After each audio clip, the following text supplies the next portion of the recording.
Karnataka is looking to extend the standard workday from 9 to 10 hours. And that's not all, because the state also wants to nearly triple the legal limit on overtime from 50 hours per quarter to 144 hours. And if this proposal gets cleared, it could directly affect thousands of workers, especially in Bengaluru, the heart of India's tech and startup ecosystem.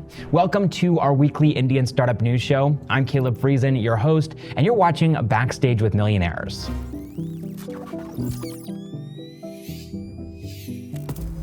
Before we jump in, this channel is part of the 01 Network by Zerodha.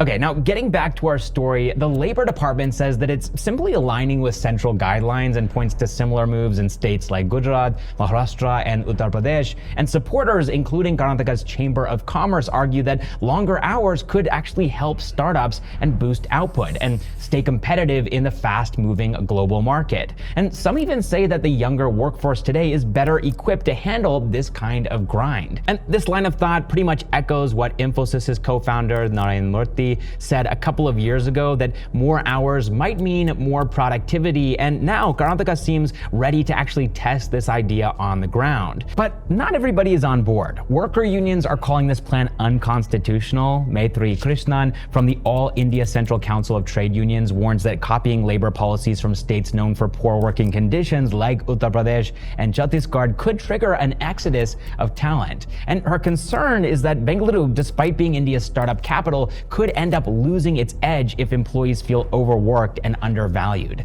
It's still just a proposal for now, but if passed, it could reshape how Karnataka's tech hubs function and how attractive they are to talent. And with so many workers already stuck in traffic for hours every single day, the real question is, will this push them to look for better work-life balance elsewhere? All right, next up in the news, on June 16th, Ola, Uber, and Rapido were all forced to suspend their bike taxi services in Karnataka. And this came after the state's high court officially banned such services, citing the absence of a proper regulatory framework. But that didn't stop the platforms from getting a little bit creative. If you had opened Rapido or Uber's apps on the same day, you wouldn't have seen the usual bike ride option. Instead, Uber had something called Moto Courier, while Rapido introduced a bike parcel service. And that's where things got a little bit messy. It didn't take long for users to figure out the loophole, and the trick here was book yourself as a parcel and then hop on the bike and ride it to your destination. It's classic Indian Jugaad, right? While some users on X found the workaround hilarious and innovative, others were outraged. One politician slammed the move, saying citizens are now being reduced to mere parcels in this legal evasion, and called it not innovation, but contempt of court. And the workaround didn't last for very long. As the hack gained attention, some users reported that both services quietly removed these options from their apps, and there's a good reason why. They were staring down the barrel of legal trouble. And authorities have already seized more than 100 bikes statewide, and operators risk facing fines, vehicle confiscations, and even criminal prosecution. But the issue goes beyond legality. It's also about economics. Rapido, which controls 70% of India's bike taxi market, recently crossed 1,000 crore rupees in revenue, while Ola and Uber were also inching closer to profitability. But now, with Karnataka, one of their biggest markets, off limits, those gains are at risk. And for gig workers too, the consequences are even more severe. Nearly 1.5 lakh drivers could lose their livelihoods, and worker unions have already appealed to the state government for sustainable solutions here, while tech bodies like IAMAI are urging immediate regulatory clarity. Auto rickshaw unions, however, of course, have welcomed the ban, seeing bike taxis as unfair competition. All right, next up in the news, GlobalBees, which is kind of like the Indian version of Thrasio, is now facing an insolvency petition. The case was being filed by Ashutosh Garg, Paritosh Garg, and Manju Agrawal, who claim that they are owed nearly 65 crore rupees plus interest. And the dispute dates back to 2021, when GlobalBees acquired a 74% stake in a company called Kubermart, which these three were directors of. Now, if you're wondering what an insolvency petition actually is, it's a formal request to the court saying this company can't pay us back. And if the court agrees, it can freeze the company's assets, appoint someone to manage its operations, operations and even sell off assets to settle debts. And this is exactly what happened with Byju's when unpaid dues triggered a domino effect that led to the company's collapse. And so now Brainbees, the parent company of FirstCry and a majority owner of GlobalBees, says that they're taking legal advice and plan to challenge the petition. But all of this comes at a pretty tough time for the company. GlobalBees has seen a wave of top-level exits. Their CEO, their chief business officer, and several senior leaders have all quit the company. And even investor-backed board members from Lightspeed and Premji Invest have stepped down. All right, next up in the news, Razorpay, one of India's biggest payment companies, just invested $30 million into a 2-year-old startup called Pop. So why did they do that? Well, Pop might just seem like another UPI payment app, but there's kind of a little bit of a twist.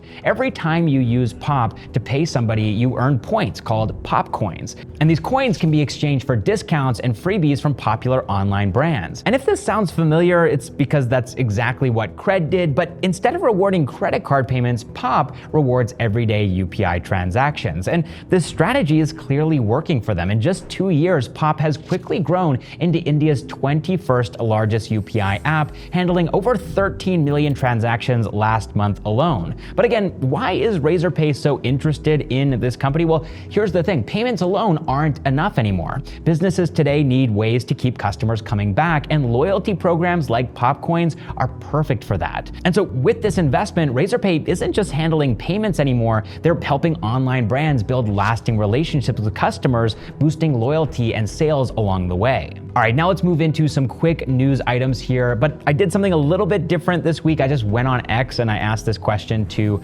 all of you, and I got a couple of good replies. Now, I wish that I could cover all of the amazing things that everybody is building, but I will try to cover at least a couple here. So the first one I want to talk about here is Shiro. It's kind of like your personal AI coding agent that can look at your code, find mistakes, and fix them for you. And it can also add new parts to your code if you ask it to. And all you need to do is tell Shiro what you want, and it'll make the changes in your coding workspace and then show you the updates so you can check them for yourself. And the guy behind Shiro is Div, and you might remember him from the video that I posted just a week ago where I actually visited the local host Bengaluru house.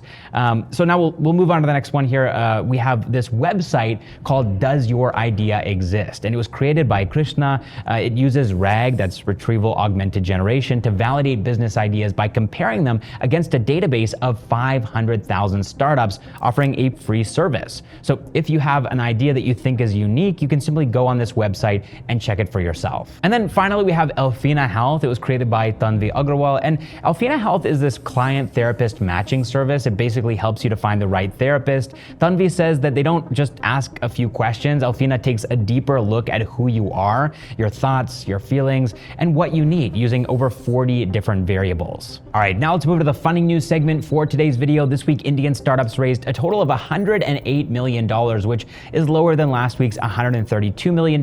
It's also below the trend line, but let's take a look at some of the companies that raised funds this week. And the first one I want to talk about here is New Delhi-based Wyome, which gives people cheap, unlimited internet at home, especially in middle and lower income areas. And instead of laying expensive cables like traditional broadband companies, Wyome uses existing public Wi-Fi infrastructure to deliver internet through local hotspots. And they've raised $35 million. And then following that, we have Pune-based CLR Facility Services, which is an integrated facility management company. They handle everything from cleaning and maintenance to engineering, airport services, and floor care, especially running the back end of big buildings like malls, hospitals, data centers, and offices. And they've raised $15 million. And then after that, we have a Bengaluru-based EV startup called Oben Electric, which is making electric motorcycles for the Indian market. And they've raised $6 million in their extended Series A round, closing their Series A at $12 million in total funding. Next, we have Gurugram-based Darwix AI, which is a Gen AI startup that helps enterprises analyze, assist, and automate sales and customer service conversations across voice, chat, email, and in-person channels. And they've raised $1.5 million in their seed round. And then finally, we have a Mumbai-based startup called Seven. And they built this ring called Seven Ring, which is basically a smart ring that lets you pay just by tapping your your hand, no phone, no card, no pins, just a quick tap on the payment machine and you're done. And it doesn't even need charging because it runs on NFC technology. The ring links to a prepaid wallet, so you load money into it and then spend it directly from there. And they raised 4 crore rupees, that's about $460,000 in their pre-series A round. All right, that is all the Indian startup news that I have for you all this week. I'm Caleb Friesen, and this has been Backstage with Millionaires. And just one little thought before I go, I'm thinking maybe every single week I'll post one of these posts on X where people can chime in and let me know what they're building. I'll probably post it maybe on Thursday morning, let's say. I'm not sure, I'm not gonna commit to anything, but do tune in on my X. Just head over there if you wanna share what you're building, if it was built in the last 1 week. All right, thank you so much for watching, and I'll catch you in the next one.